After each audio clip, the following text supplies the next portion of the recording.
be finishing this PhD with Ari Laura, and she's going to talk about simulating black hole binaries by using conservation logic.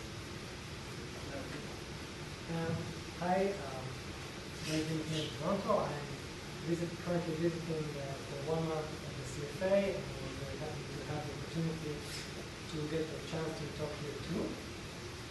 So today I'll be talking about simulating black hole binaries by means of conservation laws, and hopefully attract some interest. So first I want to give the observational context for our work. This is one of several, actually many, HST or Hubble images showing galaxies colliding. And as you know, in the center of each galaxy there is a supermassive black hole, which we call supermassive because those objects have mass which is between 1 million and a billion times mass of our sun. So the topic of this talk is black hole binaries, and those object forms in this type of collisions in galaxies. So this image shows a collision in its very initial stages, but about 100 million years later, it will look something like this. NGC 6240 is what's called a merger remnant, which you can see by this highly distinct structure of the extensions and loops. But more importantly for us, it actually has 2 nuclei at the center. It should be visible in this optical image, but it will be clearer if we overlay it with an X-ray image from Chandra, where you can see very clearly that we have 2 active components. Some people say that nuclear activity of the AGM actually starts because of those mergers, where gas is funneled into the very center, into the black holes. This is another example of galaxy nuclei, where you can actually see separate jets. And some people say they are directly.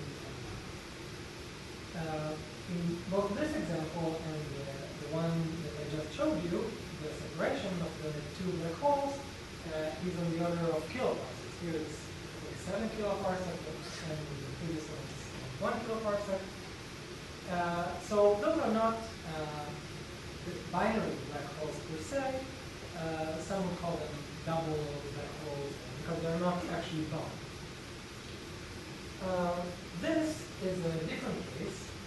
Here you see a radio image of 2 very bright radio sources inside the galaxy, separated by only 7 parsecs.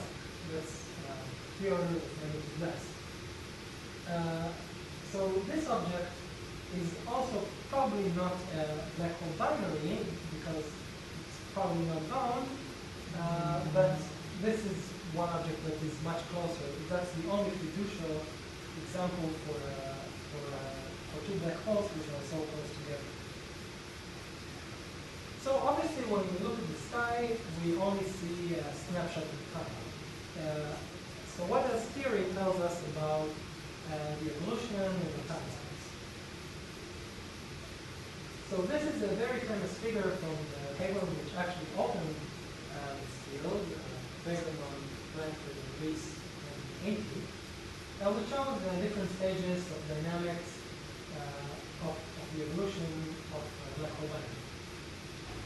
So a very large radii, what you see here is the characteristic time scale versus radius.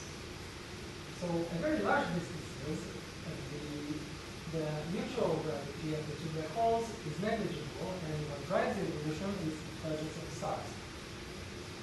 The main process operating is called dynamical friction, which causes the 2 objects, the 2 black holes, to sink to the bottom of the potential well. And as you can see by the time scales, it's very efficient. At a certain point, the 2 black holes will start feeling each other. Mutual gravity will become important, by which time they will act like a blender, just kicking out stars from the vicinity and forming gravity. Having no more stars to interact with, evolution will stall, and this will occur at about 1 parsec, leading coining of the famous term, the final parser problem. How can you get the two black holes to be closer together until they actually coalesce? Yeah, so subsequent evolution depends on the supply of stars from further out in the galaxy to the central region. This is called loss of population.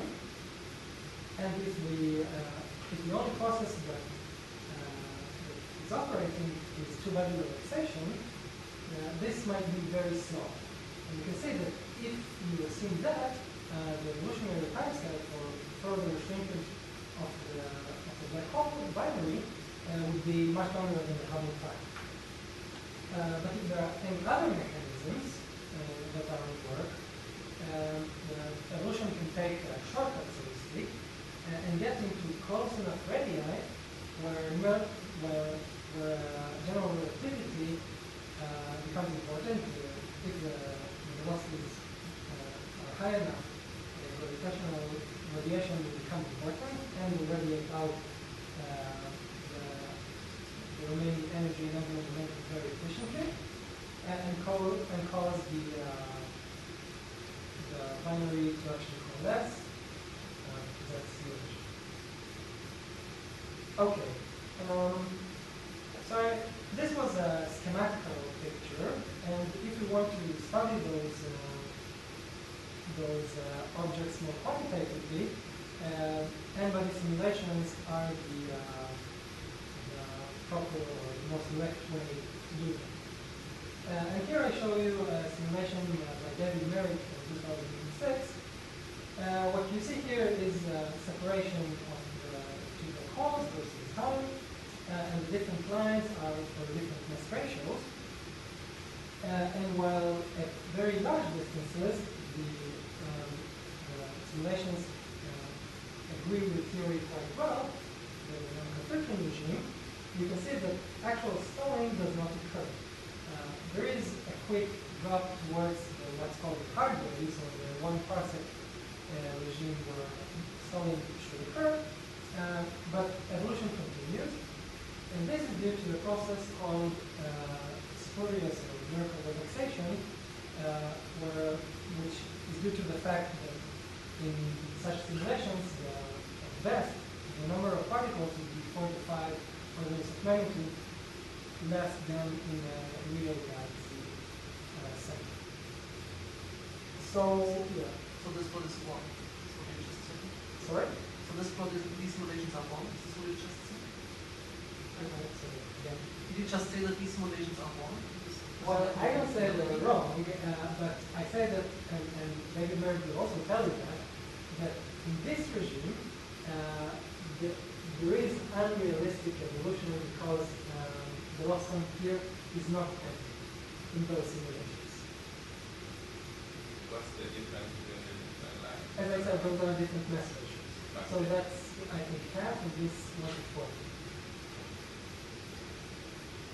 Okay, this is another set of simulations by a collaborative performer. I think David was actually on this one. Showing the evolution in quite a weird way. That's the inverse of the semi-major axis. But if you expect stalling of the semi-major axis, then its inverse will stall as well. So it's the same. And here they plotted here as a function of the number of particles, or they plotted it for different simulations with different number of particles. And you see that the result is actually very highly dependent on this on the number of particles. Where evolution is slowest for the higher number of particles, and apparently that's the 1 million simulation, the simulation with 5 million particles. What is important to say about this paper is that they actually show it only for the spherical case, and their point was that if the galaxy is not spherical but rather triaxial, then there will be other processes, and this dependence of the number of particles will not be present. Okay, so I will go back to observation very briefly, and this is to give the motivation for the curve. So let's say that we have a black hole binary that has followed, let's say 1 parsec. And we are not lucky enough for the black holes to be radio sources. So 1 parsec will translate even in the near galaxies to 1.1 arc seconds or less, which is on the verge or even below the verge of optical or near optical telescopes. So how can you detect such a system? Again, if there is no radio signature. So since optical telescopes would not be able to resolve the different star clusters associated with the 2 black holes if they didn't exist, what we suggested in our paper from last year was to look for a kinematical signature in stars. As I said before, the black hole binary at the separation of 1 parsec acts like a blender, and not only forms the cavity, but even on further away stars, it produces some signature. And we suggested looking for that. And now I don't want to go into what exactly we're seeing here. I just want to tell you what this is and how we make it. So how do we look for a kinematical signature in stars? Say you have a telescope and you point it to the center of some galaxy, and you take a spectrum for each pixel in your image. This is called integral field spectroscopy.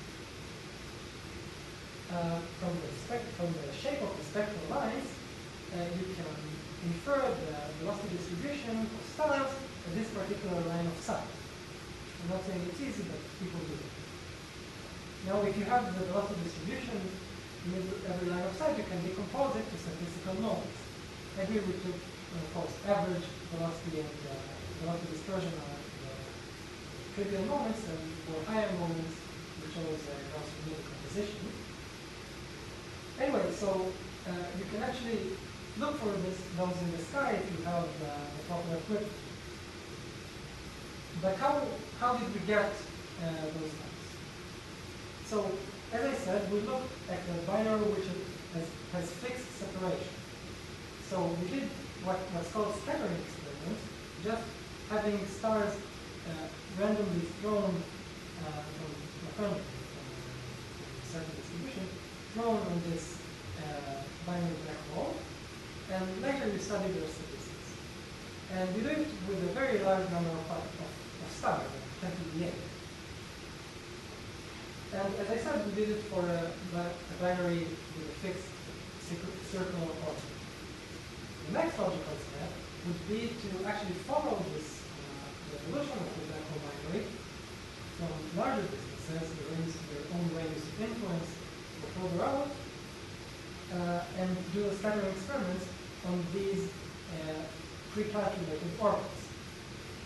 So we wanted a way to fast and accurately calculate such black hole tracks to do the scattering experiments on.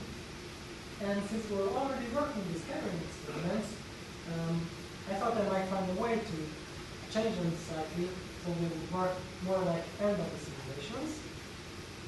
And this is the topic of today's talk. Okay, so I'm going to describe our scheme. It's going to be quite technical. If you can follow me now, you have better chances to not lose me later. If you can try. So yeah, what's our scheme based on? First, on the fact that you have in such a system, you have 3 very different time scales, which are listed. I call them variation time scales, because those are time scales in which those components change. So a star in a close encounter with a black hole can change its trajectory very rapidly. And then you'll need, if you want to follow it very closely, to follow it accurately, you need to take very small integration time steps at the close encounter. So that's a very short time scale. Now, if you look at the black hole's orbit, much smoother or calmer because its orbit is determined from a lot of small scattering events.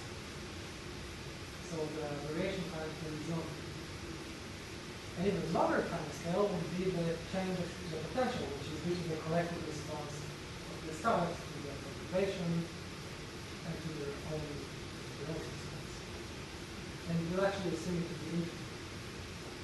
And with a longer time scale would be the two-body relaxation time scale, which we'll assume to be a bit more. Okay, so we have three time scales, and what we want to do is to separate them, but still resolve collisions. And that's the tricky thing, because when we resolve collisions, usually we try to have all components with having the minimum time step required. So what's the solution? As I told you, that's scattering space. Okay, so what we actually did was to take a spherical scalar distribution and embed in it two black holes which are well beyond their own radius of interest. That is, the enclosed mass between them would be more than their combined mass by a factor of at least a few. And most importantly, and this point is my practice title, is the assumption of energy and angular momentum balance. That is, the energy gained by the entire stellar population is equal to the energy that was lost to the black holes at some time interval delta T. So yeah, that's the most important. We'll remove that. Okay, just so we know, what orders of magnitudes we're working on. So we took black hole mass of 10 to the 8 solar masses. Our results are actually scalable with black hole mass, but we use this value. So the initial radius of the black holes was about 50 parsecs, where the dynamical time scale is a million years. Okay, so that's the most technical slide probably. That's the actual algorithm we use. We have delta E and delta L. How can we infer the forces out of them to understand the dynamics? Simulate the dynamics. So here goes. First, we divide our simulation into some time intervals delta T. Now, those are not the actual time steps that are required to get an accurate solution for an ordinary differential equation. Those are much longer. And when solving a differential equation, to do here, for example, we can use much smaller steps within this delta T. So the first thing we do is to advance the black holes under their mutual gravity and the forces exerted on them by the stars. Let's assume for a moment that we know what it is. I didn't tell you yet how. And by advance, I mean solve the equations of motion. Okay, so the result of this stage is a small path, which we just save in memory, and then go to the next stage, where we loop over all the stars, and advance each one separately with this delta T, under the influence of the two black holes, and this bulge potential, which represents the gravity of the entire stellar population. Okay, so those are basically scattering experiments, but very short ones, on a very short orbital path. Having done that, we sum up all the energy differences and angular momentum differences, and using very, very simple algebra, and I won't derive it. Basically, that's those equations for torque and work. Everybody should know from first year physics. But if you assume that delta T is short enough for the force exerted by the stars to be constant, then you can just take it out of the integral and solve a simple system of linear equations. I kind of hide the complexities here, but that's the basic idea. Okay, so we have F star.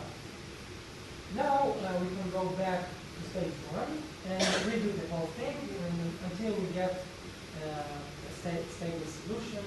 Or even if delta t are short enough, we found that we can just, there is no problem if the force lags one interval behind the black holes, and we can still get good results. I have a question. So how you compute the potential from the stars? Okay, so we assume, we take, as right here, it's a number of feet of I, and not t. So we have our initial distribution, which is another thermal sphere, and we use this potential to go out. So it's derived by the initial distribution. So yeah, the initial distribution gives this potential. So you don't account for changes. So we don't account. Yeah, that's the complexity that we're accounting.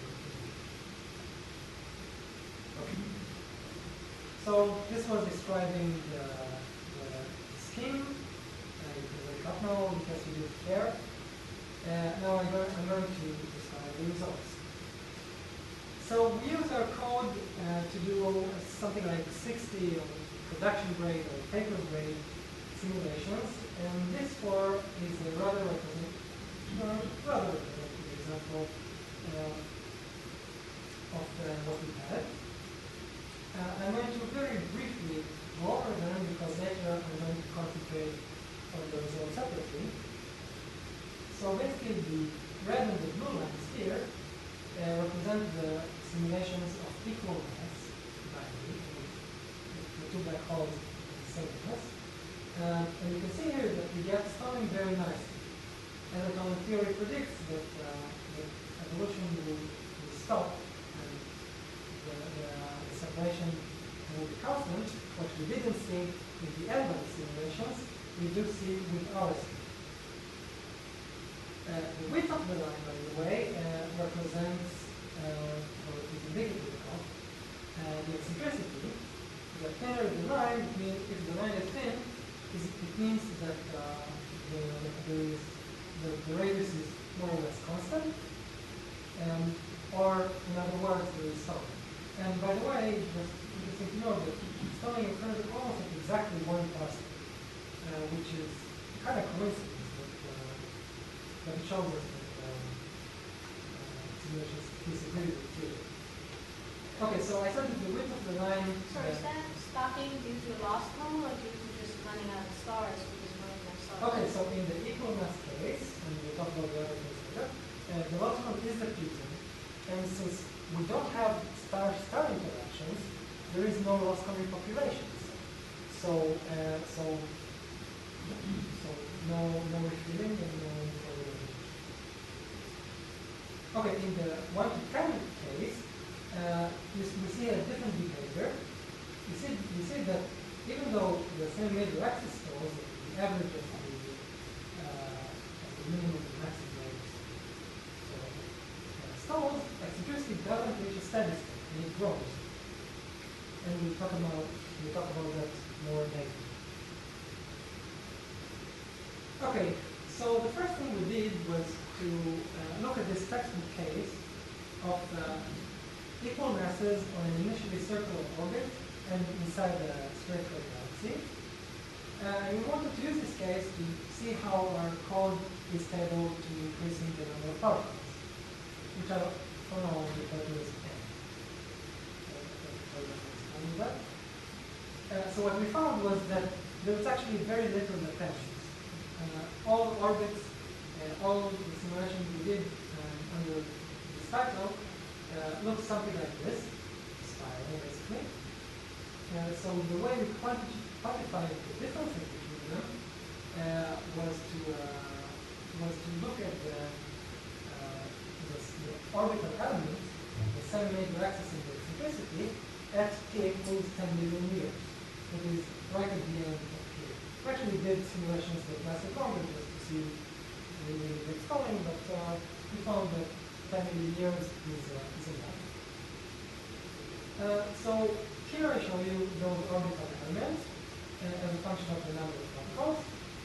Each circle represents a simulation, and we have 2 simulations per turn, representing 2 simulations with a different realization of the to a stellar distribution. And what you can see is that there is no effect. We go for two orders of magnitude, from 50,000 particles to 5 million particles, and there is no discernible difference. If there is an effect, just changing the realization gives an effect which is the same order of magnitude. So another thing to note is that eccentricity remains very small, possibly even zero in our largest simulation of 5 million particles. Eccentricities were very low.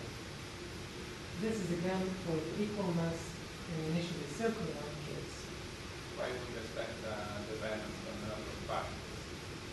I Okay. mean, the only process that depends on the number of particles is the process Right. of breathing. Right. So we want it. So that's So it's just a test on right. Just. So yeah, there's an important note here that we actually expect no n-dependence because n-dependence is due to two-body relaxation, which we obviously don't have. Okay, now this case gives us stalling, but I would say that it's not really physical and overly symmetric. I mean, equal mass mergers are thought to be very rare in the lower H universe. Yeah, and this problem is also maybe numerically too stable because we took the orbit of one black hole just mirrors exactly the orbit of the other. So one argues that maybe there's an issue of numerical stability. The results are very different, as we already saw, for the cases of mass ratio. A mass ratio of 1 to 10 is a common thing to take when talking about dynamic measures. And I don't know how useful this slide here is, because mostly probably don't know the dynamical literature. But two recent papers that attracted some attention were those two, and those found that when you have a mass ratio of 1 to 100, and both simulations began well inside the radius of influence, the secondary black hole was launched very well inside the radius of influence of the primary, you get very rapid growth of eccentricity. And we obviously wanted to try and verify and see if we can improve on this result. And what we found was that the eccentricity actually grows very rapidly, even if you take magnitude as high as 1 to 10, and you initiate the black holes from well beyond the radius of influence, which is much more realistic. So here's an example of such a logic. Let's concentrate on the blue line. That's a simulation with 5 million particles. So as you can see, the semi-major axis reaches some sort of steady state. There is actually slow evolution, but it's almost there. And eccentricity grows initially linearly, then less so, on very short time.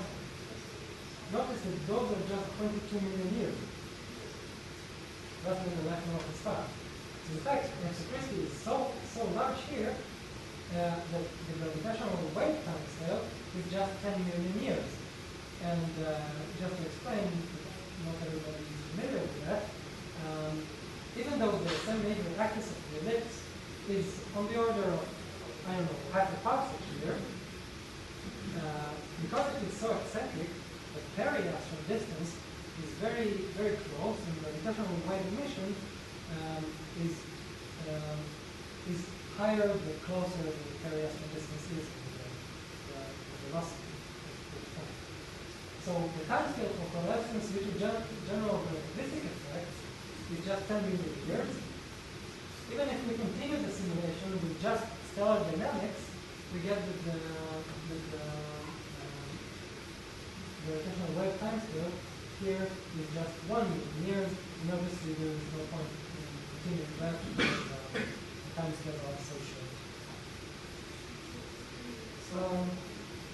Question?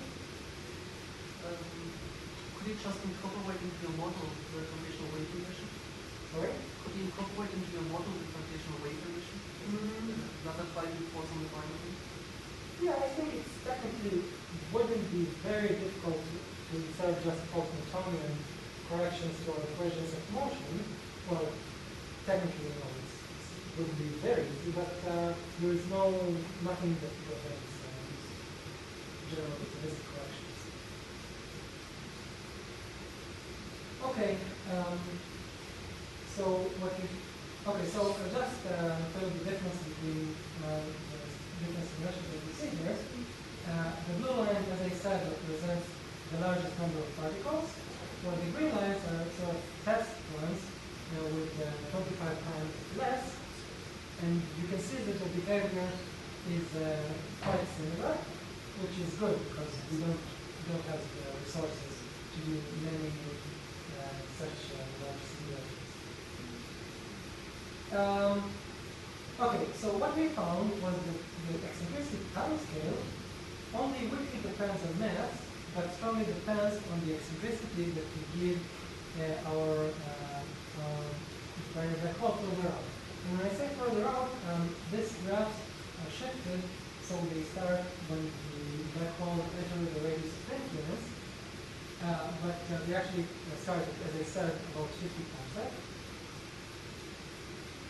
And when I say E0, the initial eccentricity there,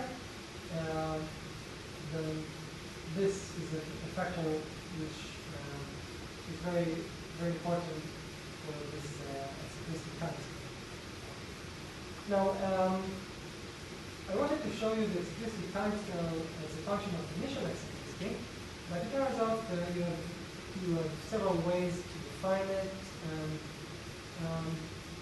a better way, I think, would be to actually show the final eccentricity as a function of the initial eccentricity.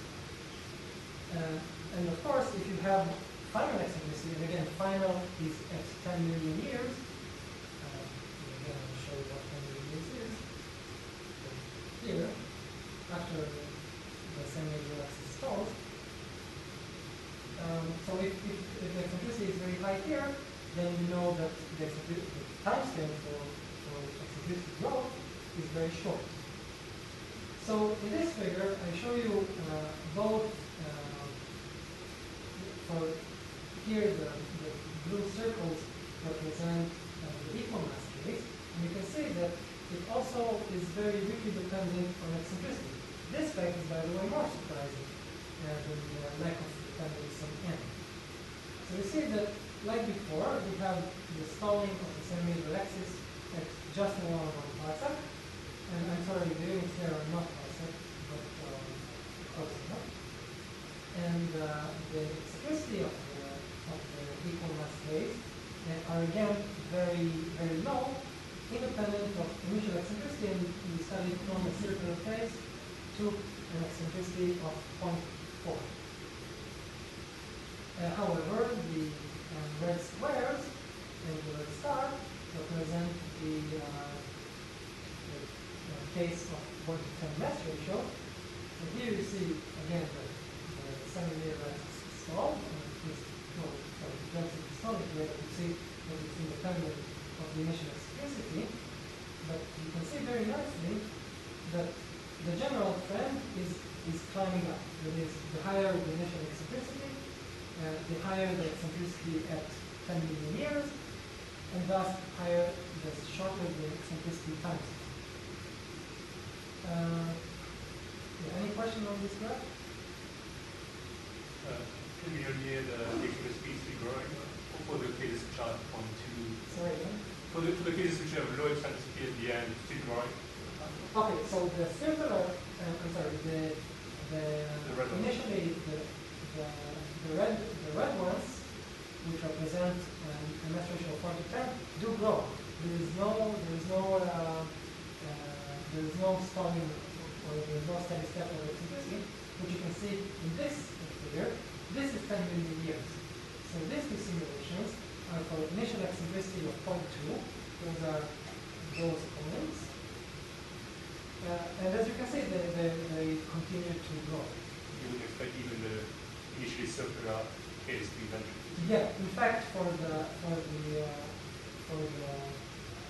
mass ratio case, even the initially circular, this is E0 equals 0, the eccentricity at 10 million years is still growing, and you can see actually better here. This is a simulation for initially circular orbit with mass ratio 4 to 10, and you can see that the width of the line becomes thicker, and here is the point where we measure the eccentricity for the graph that I just showed.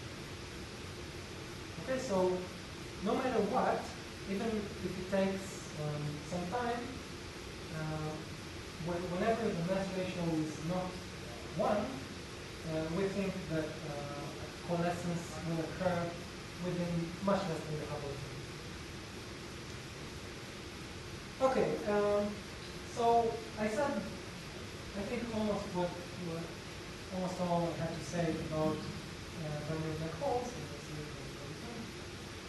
And yeah, another byproduct of our work was to study dynamical friction. Okay, so I'll just give you a brief introduction to dynamical friction too. So the seminal work was due to Chandrasekhar at 1942, where he derived this very famous formula, which I won't explain here, for a homogeneous vector. And yeah, so for many years, many people, so this lambda is the Coulomb logarithm, and it's sort of the ratio between the maximal and minimal impact parameters in the standard theory. But since you don't really have any homogeneous background in the universe, people who use this formula just use some empirical values for lambda, or just use it to incorporate all the uncertainties for their particular problem. Now, Liston Pinarubia in 2005 suggested an actual formula for the case of power law casts. I should say also that many other people before them and possibly even after them tried to get either analytically or by other means an expression for dynamical friction in various types of systems. But we chose to use their work. They gave a formula, they said, to lambda, which was very general for every parallel crust. And here I show you, after we adjusted their formula to our specific situation, and we used a parallel of -2 that is an isothermal sphere. Yeah. So as you can see, the Coulomb logarithm is proportional to the radius of each one. Another work by the same group to mention is using UCL 2010, where they actually gave an explicit solution for a circular orbit. And circular is in quotation marks because there is no actual decaying circular orbit. It's some sort of spiral. Yeah, so we wanted to see how our work compares with that. So very nicely here. In blue is our simulation, while in the dashed black line is their expression. They actually gave a closed formula. It's not a simple formula. It contains some sort of non-trivial functions, or non-geometric functions, as it's called better. But anyway, that's an expression you can just use whatever software you like to plot. And yeah, you can see that our fit is very good. And it's actually very, I think, somewhat significant because in the paper from 2010, their main purpose was to actually verify their formula from 2005, and they did a bunch of simulations and saw that they were very good. But they didn't have any ability to do a collisional simulation because in those type of simulation, the number of particles must be very high. Otherwise, at very large distances, this is a simulation where we started, the separation was about 800 parsecs. This is radius. Yeah, so if you have not enough stars in the simulation, at very large distances, the number density would be very small, and you can get some crazy results. And so I think that our result improves on theirs because our code is conditional. And in fact, I'm not sure that it was ever done before. We actually follow the black hole binary here from kiloparsec scale, or that's about 1 kiloparsec, down to stalling separation. And as I showed you, this is 1 kiloparsec. Just to be clear, the Yusufin-Pinarubia formula was not for a binary black hole, but at large distances. As I said before, the number confirmation is the dominant process, so we don't really feel each other. What might be interesting here is this one where discrepancy starts. I'm not really sure what it is. It might be just because the Yusufin-Pinarubia formula is just too ideal. I mean, they assume a constant circular orbit and calculate the radial velocity, which is of course somewhat inconsistent, but it's a good approximation at large distances. So it might be a problem with the formula, but what I think it is just the fact that our simulation does have some wiggles. That is, the eccentricity begins at 0, but the orbit is not perfectly circular. We do have some wiggles which accumulate to something right around here. But still. What's the radius at which the binary starts to affect the stellar distribution? I don't think so, because it's still... No, I mean, where is that radius? Oh, that's about 10 parsecs. That's around here. You can sort of see it falls around here. But I think that the reason that you see it, yeah, it's about... That's the radius of influence. It doesn't mean that there is no influence beyond the radius of influence, but the strongest, but the mass of the second black hole becomes significant around here by 2. Did you ever try to adjust the gas formula, including the modification of the stellar distribution? What do you mean? You need to put some numerical factor Well, you here? have the rho there and chi, the one factor. Okay, but rho and chi are, what are fine, but So you have to include it at each time step. oh, I know what you're asking. Okay, so yeah. Brazil kind of like in the same time. Okay, no. We didn't use this dash line is completely theoretical. I mean, it's not part of our integration. We gave a formula. The formula was an approximate integration of the differential equation produced by putting this number here and instead of writing x dot or y dot or whatever. So their formula is indeed very ideal. And here what you have was whether we could do a separate integration and update the rho and chi as we go. We didn't do that.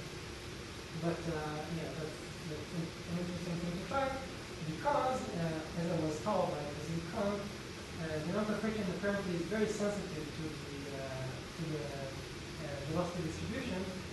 And here they assume Gaussian distribution, and if you don't have an exact Gaussian, which we don't, because when you create a realization of Gaussian velocity distribution, you necessarily have some cutoffs, and this might affect. And yeah, it might be that this is the what causes the bump, but again, I'm not sure. Okay, reaching the end of my talk. This is a slide where we wanted to see if we can, just again for testing purposes, it has nothing to do with black hole binaries. Well, it has something to do with black hole binaries. We wanted to see if the classical Chandrasekhar formula, under any circumstance, is that. So what we did was to try to make homogeneous distribution. This is very hard. You can only sort of do it in 3 codes, where you can have periodic boundary conditions, and then you can have allegedly infinite number of stars, or at least they behave as a homogeneous vector. Since ours is not a 3 code, we just did the best we could, so it was a uniform density stellar sphere. And we did just a very, very small one, starting the black holes at a given velocity. So here, each point is a separate simulation with different initial velocity. To do a very short run, and to see what the average force during this run was. And then you should try to reduce variety. It's actually not very easy. So we looked for the best fitting lambda for the Chandrasekhar formula, and we got that there is some discrepancy. Now, I'm still quite happy with this plot because A, it's close, and B, the discrepancy might be interesting. So, as you suggested previously, a possible reason for this discrepancy is some sort of bias. It is the velocity distribution that we used was not exactly Gaussian, and this assumption comes very hard in the derivation of the Chandrasekhar formula, or you don't assume that this chi, the chi is related to the velocity distribution, and if you get it wrong, you might your formula might look different. So that's one reason that there might be this discrepancy. And another reason might be high orders, which were not considered in the original derivation, the Chandrasekhar, but this is an opening for further research. As I said, it was a test, but there is actually some physical reasoning behind such a test, because in a strong recoil,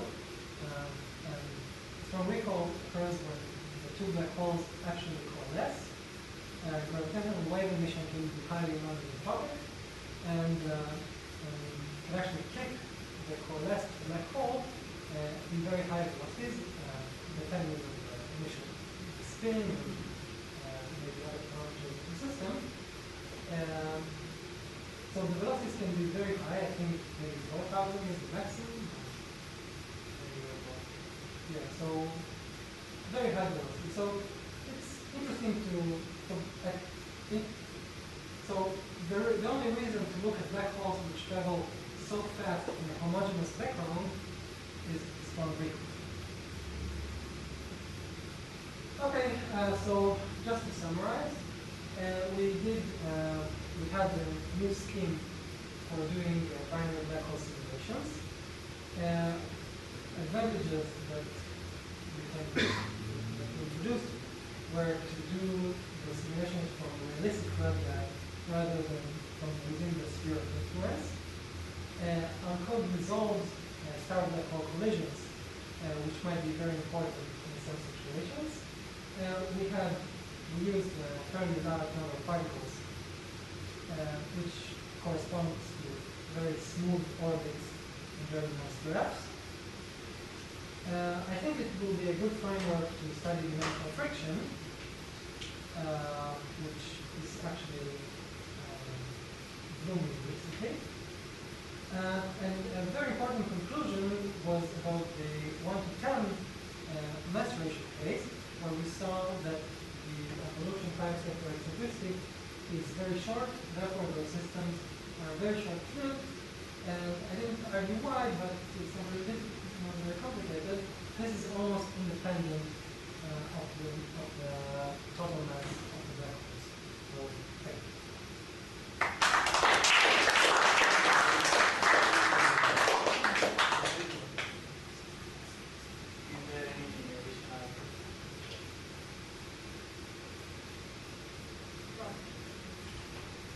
In the case where you have a large mass ratio, so the dynamical friction must be such that the largest separation, the apoapse, it's a drag, and periapse, it's important there. It's an acceleration in the direction of the orbit. Which one is more important? Okay, we are actually not. So this doesn't grow at the dynamical friction region. So this graph I think shows that. If we start with the eccentricity of 0.4 or even 0, you can see that the eccentricity remains rather small, or at least doesn't go above 0.4 when the black holes reach their hard radius. No, that's fine. I understand it. Yes, so but there's still stars coming through there, even though the black holes are in the sphere of influence, the small ones. Okay, the so sphere of influence of the big ones. right. So it's not dynamical friction. It is a sort of interaction, but the classical theory of dynamical friction doesn't really. But it is dynamical friction because the smaller black hole is interacting with the stars that are in its vicinity, even though their orbits are affected by the bigger black hole. Right. That's the we know. Of course, you can look at it as friction because indeed the stars, as you said, interact with the secondary black hole and take out energy and everything. And I think you're right. The reason for the eccentricity to grow is the fact that the secondary black hole lasts or is present longer for longer times at the apoapse, where it interacts possibly with more stars, therefore loses more energy just because the interaction lasts longer. And I don't think it's because of the fact that because of density. No, but you see, if it just was, if it's encountering stars and moving in the same sense as, you know, yes, if it's encountering retrograde stars, of course it encounters more retrograde stars relative to its motion, but it encounters them at larger velocity. So the question of the balance between encountering prograde stars at the low velocity or retrograde stars at the larger velocity, what determines whether angular momentum, it's the angular momentum, whether the angular momentum is going up or going down. And since these interactions, of course, are little interactions, are very strongly velocity dependent, it's not clear which is more important, encountering more stars going in the opposite direction, or on average slower ones going in the same direction. Right. First, it will be very interesting to look at. We haven't done that. Second, one of the papers that I mentioned here, that's CITA this paper, this is actually exactly what they were looking at. They were looking at the rotating cast, and specifically at the asymmetry between retrograde and prograde orbits and what their effect was. And so Okay, so you don't know, so you haven't, you know. As the Iwasawa paper showed, for the retrograde one, sorry, the proto one was preferentially being scattered away. Right. That's why blackboards were in the Is that what you're Okay, finding as well? okay. The Iwasawa paper suggests some sort of a different mechanism, some sort of cosine. No. Well, first they scatter away the proto one, Right. and then they let the retrograde one diffuse into proto one. Right. They have a figure there that shows it. Right. For the first step is the only step you simulate. You're not taking that. You can't simulate the second step. Right. Okay. So in our simulation, we have an isotropic cast. We haven't experimented with rotating, and indeed, what you're saying is an interesting thing to look at. I must say that our code it took about a year to write, and it's very unfortunate that we haven't got to do the really interesting physics yet. But really, that's the next step, is to look at the actual microphysical processes that cause those interesting stages of evolution. In this paper, I think they discussed evolution before the binary becomes static. Right? Which one? No, both of them are actually they use a very hard binary. Yeah. And what we saw, by the way, I didn't emphasize this fact, was that even I wanted to talk about that, but kind of forgot. What you see here is that even the initially eccentric orbit of equal mass becomes circular orbit. And this is also something which will be very interesting to see why, because apparently it occurs just as the binary enters the hard regime. So the dynamical friction tends to preserve eccentricity, but it erases it, or some process which we don't understand yet, erases the eccentricity in the equal mass case, just as the binary enters the hard regime. So something we're looking at. That depends on the density profile. I mean, if there is a core instead of a gas, and you form a core when you form the binary, right? Then in a core, something that I tried to hide was the dependence on the actual power of slope. Yeah, I'm not sure that in those slots you become similar to lactic. Which one? Similar to lactic eccentricity evolution. Which is this?